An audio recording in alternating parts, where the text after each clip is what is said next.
लोकसभा चुनाव के दूसरे मरहले की वोटिंग खत्म हुई तो दावे शुरू हो गए। सभी ग्रुप्स ने अपनी अपनी जीत के दावे करने शुरू कर दिए हैं। किसके दावे में कितना दम है ये तो आवाम ही तय करेगी। किसके दावे में कितना दम है, किसकी तरफ है जनता जनार्दन का झुकाव, ये तो वोटर्स ही जाने। लेकिन दो मरहलों की वोटिंग के बाद इक्तदार पार्टी और अपोजिशन की जानिब से दावों का दौर शुरू हो गया। जमहूरियत के महापर्व का दूसरा मरहला भी पूरा हो गया। अब तीसरे मरहले की तैयारी शुरू हो गई है। सभी पार्टियों ने तीसरे मरहले के लिए धुआंधार कैंपेन भी शुरू कर दिया है।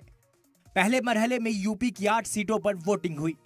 दूसरे मरहले में भी यूपी की 8 सीटों पर वोट डाले गए। जाटलैंड की इन सीटों पर 2019 में मिला जुला रिजल्ट रहा था। इस बार बीजेपी का राष्ट्रीय लोकदल के साथ इत्तेहाद है, जिसका फायदा उसे मिल सकता है। एक तरफ एनडीए है तो दूसरी तरफ इंडिया इत्तेहाद। दोनों ही दो मरहलों के बाद नतीजे अपने मफाद में आने का दावा कर रहे हैं। बीजेपी अपने 400 पार नारे पर कायम है। सच्चाई तो ये है कि 2 चरणों के चुनाव ने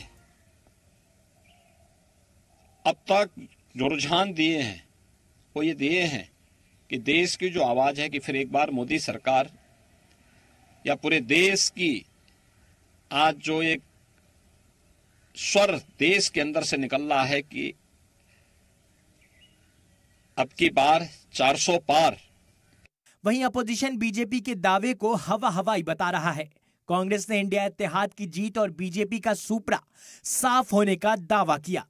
सब तो कर डाला इन्होंने, धर्म के आधार पे हिंदू मुसलमान कर डाला, मंदिर कर डाला, सब कर डाला, लेकिन जनता पे महंगाई बेरोजगारी के अलावा जनता को सुनने को नहीं तैयार। तो ये पूरी तरीके से पिट रही है भाजपा, इसलिए दोनों राउंड में भाजपा बहुत पीछे चली गई। इक्तदार पार्टी और अपोजिशन की जानिब से दावे पर दावे किए जा रहे हैं, लेकिन अवाम का मूड क्या रहा और आगे क्या रहेगा ये तो 4 जून को ही पता चलेगा। बाकी सियासतदानों के दावों में क्या रखा है। ब्यूरो रिपोर्ट, सलाम टीवी।